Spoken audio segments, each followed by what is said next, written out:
Hey there! So I received a report that this drinking station was falling off the wall and that water was leaking onto the floor over the front of it. So let's check it out.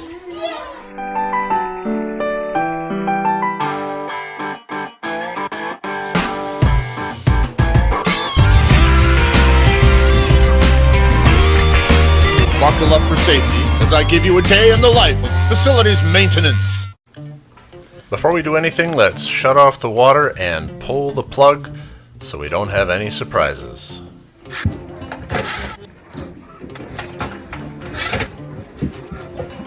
You see the water dripping from inside the cabinet?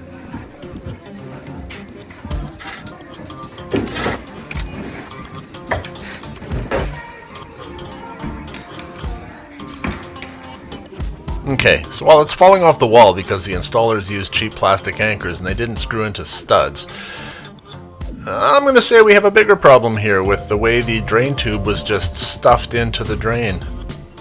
This is a very weird drain setup where you've got maybe 1.25 inch pipe, and then this is sleeved over top. It's a piece of clear. And then it's just kind of squished into this. This drain never stood a chance. I tried pulling on it, but it's not coming. Well, I'm back in the shop, cutting another piece of plywood, but this time not for the shop. It's for that water fountain that's falling off the wall. I've decided that what I'm going to do is mount a piece of plywood to the wall and then mount the fountain to a piece of plywood. Just makes the most sense. I can't cut the same footprint, 17.5 by 17.5 for the back of the water station, because it's a wet wall and there's a bunch of plumbing and whatnot in the wall, and I don't want to drill into it with any kind of toggle, to put a toggle bolt or anything in there for risk of hitting any drainage or anything that might be in the wall already. So it's just easy enough to make my mounting plate 25.5 inches wide, so I can span the studs at 24 inches and then mount the station onto there. This is my piece of plywood right here. Just bevel the edges a little bit to dress it up, make it look pretty, but it's 17.5 inches this way and 25.5 this way. The water station will basically sit right here, and this will be exposed off to the side, so I can tag this into the stud on the left hand side, and that's okay. I just have to figure out measurements now, because I took my measurements before from the edge of the water station in a few inches to know where I need to notch it out to fit around the drain. So I'm going to have to do a little figuring. I know that I'm 17.5 inches in from here, and then I just have to measure back to find my place. So as often happens, I get called for one issue, and when I open something up I find another 2 or 3. In this case, this drain, which I will have to deal with. But first I need to disconnect everything and get this whole unit off the wall, because the only way that I can properly attach it to the wall is to take it off, mount the plate, and then mount the unit on the secure plate. And then I can deal with the drain issue.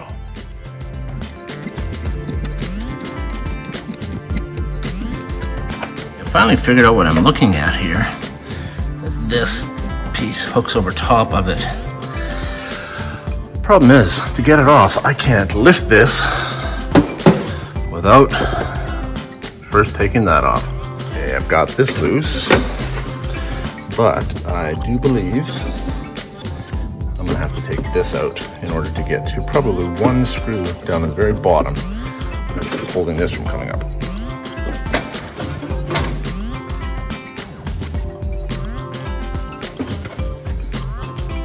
Okay, we're in. If I undo these screws now, that should allow me to lift this out of the way, which then should allow me to lift this whole base unit off the cleat on the wall. In the interest of mounting this pile of metal in the same location that it came off the wall at, I've taken a yardstick, put it against the top of this cleat with a level on top of that and scribe some lines in the wall to make sure that's level. I centered this, so everything should go back where it came from. As for that top part, I don't think we'll have any trouble.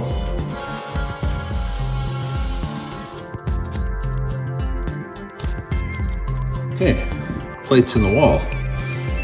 Yeah, let's get that cleat on there. With our plywood plate screwed into the studs and this cleat screwed into the plywood plate in 4 places, it's not going anywhere. Well, we're hung on the wall, at least the bottom part is now.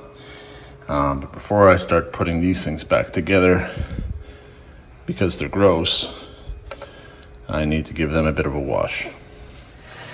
This will be the closest thing I can find to dish soap.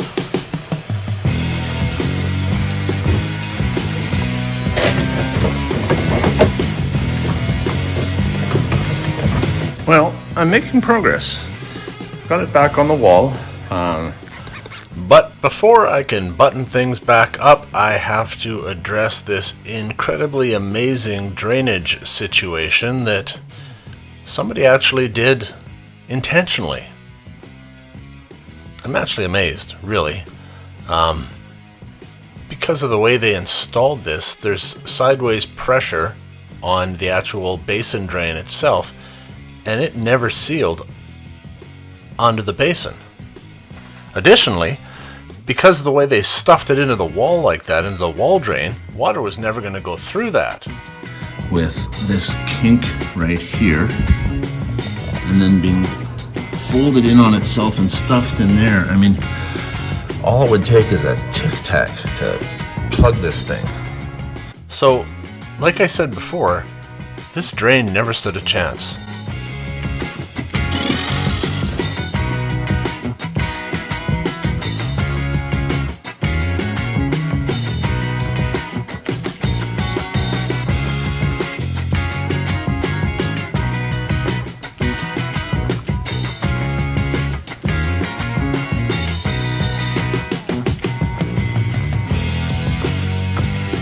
Now I get that they are working within a restricted space when they first installed this unit, and that making this turn, at the end of the day, we're coming off in a 90 like this.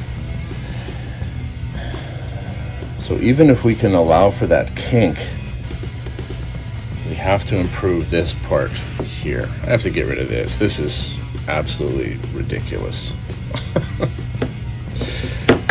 I have to get rid of this and transition back to hard, or I can utilize a proper fitting here, even if I have to live with this kink just to make this angle. I think what I'll do to help that though, I think I might take my heat gun and see if I can just put a couple of degrees of a turn in here, which will allow this to relax. This won't have to create a 90.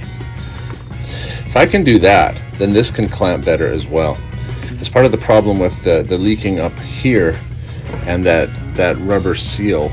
It's not very strong. I can't put so much tension on this screw that's going into this plastic fitting. I'll end up stripping this out. So I think putting a bit of a bend right here, which will allow this to clear.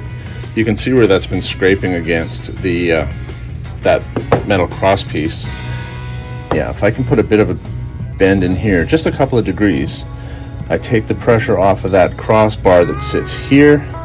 This allows this to be tightened up fully flush and with no sideways tension on it. And then small bead of silicone around here, and on the other side of that rubber seal should prevent it from leaking here.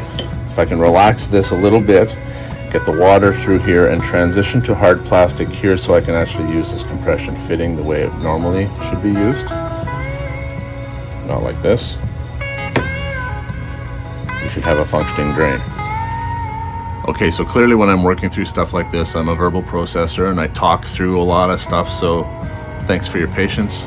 Thanks for sticking with me. And yeah, let's get back to it.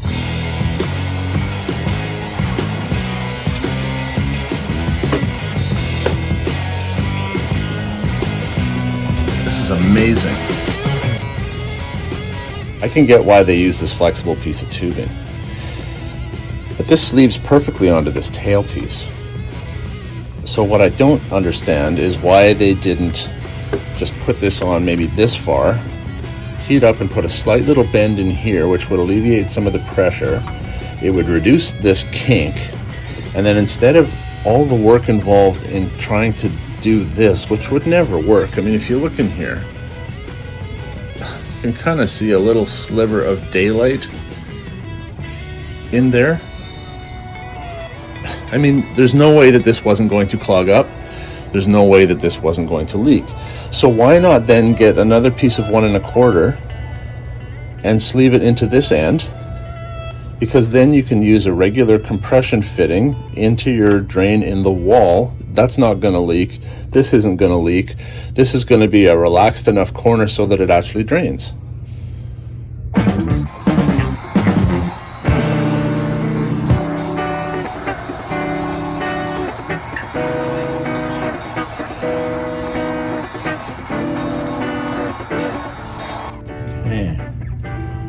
It's not much of a bend, but it doesn't take much.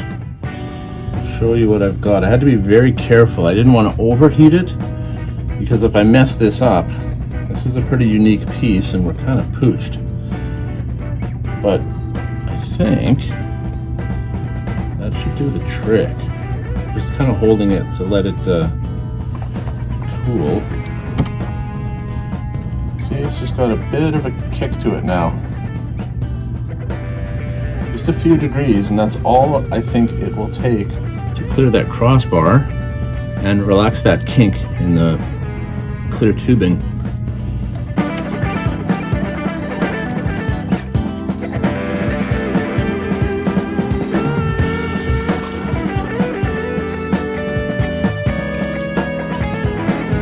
Well, after cleaning out this tube, I can see exactly where the stop was previously, how far it inserted.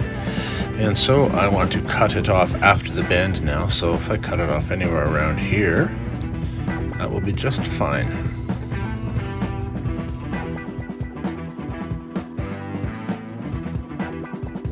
So I'm at the store grabbing a couple of hose clamps, and I'm seeing so many other options with regards to making a better installation, which I'm not sure why the original installers didn't go with.